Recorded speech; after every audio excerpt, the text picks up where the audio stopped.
Para mí el motivo para hacer, bueno, el trabajo que hago hoy con educación fue simplemente mis hijos. Es porque yo podía ver que mis hijos empiezan a aburrirse en la escuela. Incluso para mí fue como una experiencia que apagaban las ganas que tenían naturalmente para aprender. Entonces yo con mi profesión de diseño me daba cuenta que yo podía ayudar a la profesora, a los profesores de la escuela de mis hijos, y es por eso así empecé, porque simplemente quería hacer lo mejor para mis hijos, y yo creo que así lo tienen muchos padres.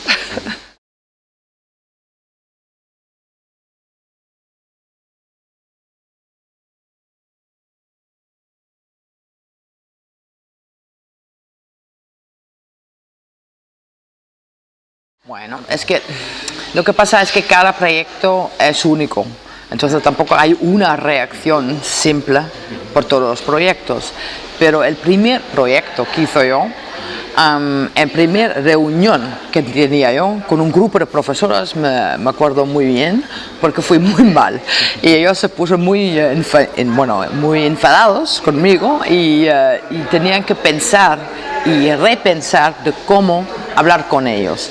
Y después pues me daba cuenta que ellos en realidad querían, tanto como yo, mejorar, ¿sabes?, el entorno y el sistema educativo, pero faltábamos un idioma, una manera cómo poder hablar. Porque yo trabajo con diseño, con cosas de arquitectura, cosas físicas, y ellos con la pedagogía. Y nos faltaba como una manera de hablar, bueno, el mismo idioma. Es por eso que hemos diseñado como un espacio de principios de diseño, pero también son principios que se utilizan de pedagogía, y es por eso que vamos así ahora mucho más fácil, porque podemos explicar cuando hacemos un diseño por qué lo hacemos, y podemos entrar en el mundo del profesor y explicar cómo ellos pueden trabajar con el diseño como una herramienta para su trabajo. Entonces ahora podemos comunicar y nos sale mucho más fácil. De comunicación también pasa, claro, también siempre hay gente que cuando tú vienes con proyectos de cambio, hay gente que no quiere cambiar. Eso es una cosa también, se tiene que saber que cuando eres innovador, hay gente que no quiere innovación y no quiere cambio, es siempre. Y lo que pasa es que normalmente en las organizaciones a donde trabajamos nosotros hay también un grupo de gente que sí que quieren, y se tiene que trabajar con la gente que no quieren para enseñarles que tampoco no es tan peligroso y que sí que se puede cambiar, y etcétera, etcétera. Se tiene que trabajar con esto, eso así es.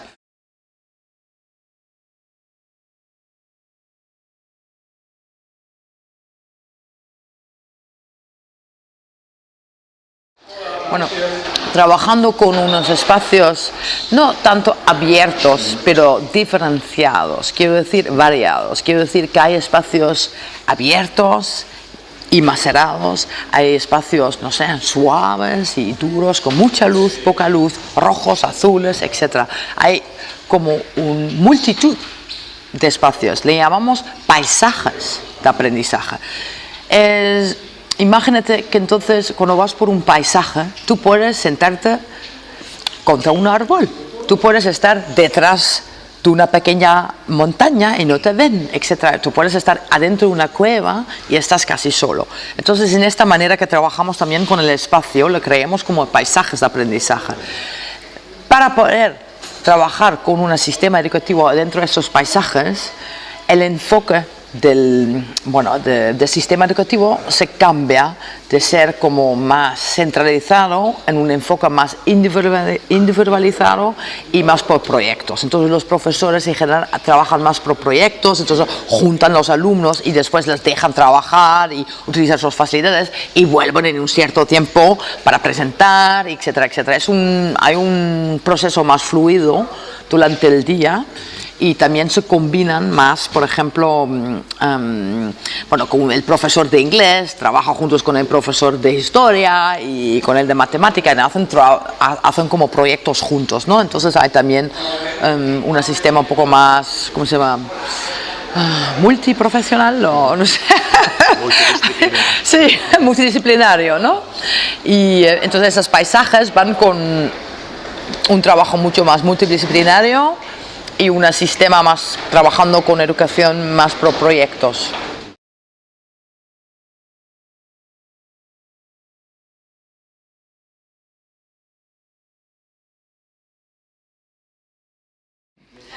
Es que la gente siempre tiene mucho miedo del caos. Piensan que cuando no tenemos una estructura de aula tradicional con pasillos, que entonces una escuela, bueno, sería un mundo de caos total, a donde no sabes a dónde están los niños, y todo el mundo está corriendo, gritando, etcétera, etcétera. Pero la realidad es muy distinto. La realidad es que los niños sí que saben comportarse y si no, tienen que aprenderlo. Es una cosa de cultura también. Ahora, adentro un sistema tradicional, pones todos los niños en una aula, cierras la puerta, los dices que no, ahora tú no puedes hablar, tú no puedes mover. Después los dejo abrir la puerta y salen en el pasillo, ahora pueden hablar, ahora pueden mover. Entonces, claro, mueven y hablan mucho. ¿Por qué no están libres de arreglar y de, ¿cómo se dice? Es que no están libres de su mismo tener responsabilidad sobre cómo se comporta en una escuela. En una escuela que es más como estamos hablando ahora, es un paisaje con distintos espacios. Primero, no es verdad, no es cierto que la gente no tiene su espacio. Puede ser que tú eres el profesor y que tu grupo pertenece a debajo del árbol y que es el espacio donde siempre se conjunta, entonces se van para allá y se vuelven para allá. Eso primero, pero el otro lado es que no vuelvan en un caos porque los niños aprenden que cuando ven a sus compañeros trabajando en, por ejemplo, un sitio de concentración, los dejan en paz, porque han aprendido que así se comporta. Y cuando ellos quieren hablar, van a un sitio de diálogo, un campamento de fuego, o tenemos algo que leamos la abrevadero, un sitio donde se puede hablar, eso no pasa nada. Si quieren moverse más activo, hay sitios de movimiento planteados en la escuela y tú puedes ir ahí. Entonces, no es una cuestión de caos, es una cuestión, es el contrario, es una cuestión que hay un sistema, pero este sistema es distinto. No es un sistema donde tú eres pasivo y el profesor te manda y te dice y tú te disciplinas a hacer, te comportas como te dicen. No, es un sistema donde tú como un niño aprendes cómo tener responsabilidad por tu propio comportamiento, que a mí me parece una cosa muy natural y muy bien.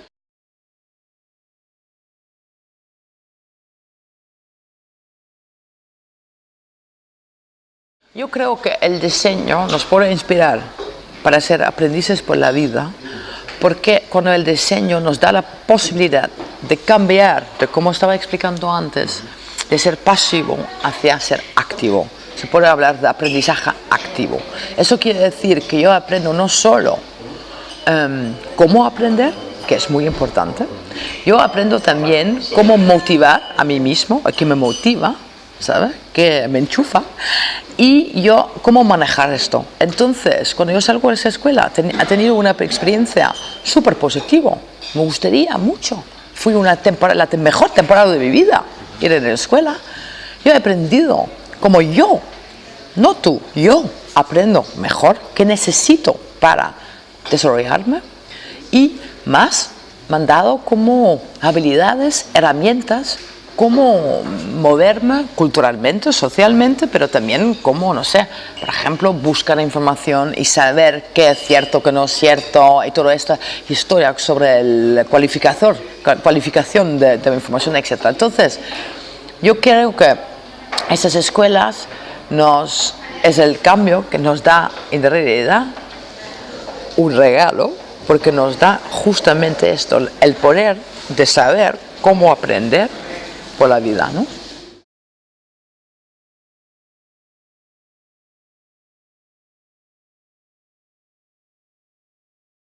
Hay mucha gente que me preguntan, ¿es que es posible hacer esos cambios sin gran inversión? Entonces, la palabra inversión, ¿qué quiere decir? ¿Eso quiere decir económicamente o quiere decir esfuerzo?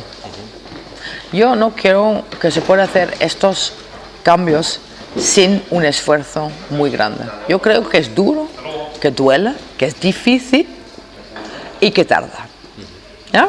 Y que no viene de un día al otro. Yo no creo necesariamente que se necesita, ¿sabes?, un diseño muy caro para iniciar estos cambios. Yo creo que en realidad, ¿sabes?, un bosque puede ser el mejor sitio de aprendizaje, ¿ya? Nosotros en Dinamarca tenemos como guarderías de jardines infantiles, donde los niños se van al bosque todo el día, ¿no? Entonces solo necesitas un autobús para llevárselo. Pero yo creo que en realidad la gente quiere una receta, hacer un cambio rápido que no duele. Y la realidad es que es un cambio tan fundamental de cómo pensamos sobre la educación, que para los profesores, y tenemos que respetar que es un cambio difícil para ellos, tienen que aprender ellos también cómo manejar estos cambios de sistema, y los niños también son parte de esta cultura, los padres son parte de esta cultura. Entonces en realidad tenemos que, es como empezar en un viaje, empezamos un viaje todos juntos, cuando estamos muy decididos de que queremos esto, lo vamos a llegar, pero vamos a de vez en cuando estar cansados, y llueve y nos mojamos y no siempre dormimos bastante, yo qué sé, vamos a encontrar problemas en el camino. Entonces para mí no es tanto una cuestión de dinero, pero es una cuestión de una inversión grande, pero de, ¿cómo se llama?, de motivación y de dedicación, más que de económica. Entonces es todo un sistema distinto. Y eso no es tanto dinero en la arquitectura, pero es más un cambio de chip total. Y eso tarda.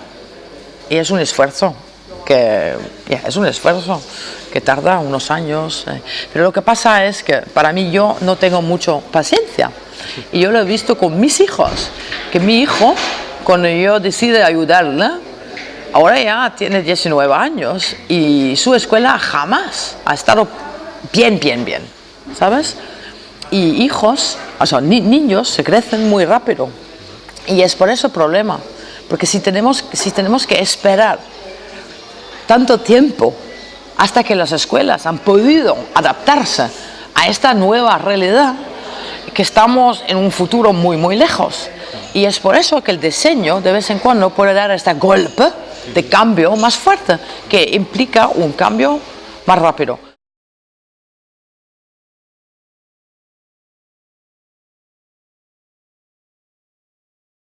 Nosotros también con empresas, cuando trabajamos con empresas que quieren hacer un cambio, un change management, un cambio de organización muy fuerte y de cultura muy fuerte, lo hacen a través también del diseño físico, porque eso cambia la realidad de la gente. Entonces de un día al otro tienen una realidad distinta y empiezan a moverse de una manera distinta, a trabajar de una manera distinta, comunicar de una manera distinta. Entonces yo creo que es esto que el diseño no es el diseño lo hace. Lo que pasa es el diseño tiene un rol y además puede empujar para que este cambio pase más rápido.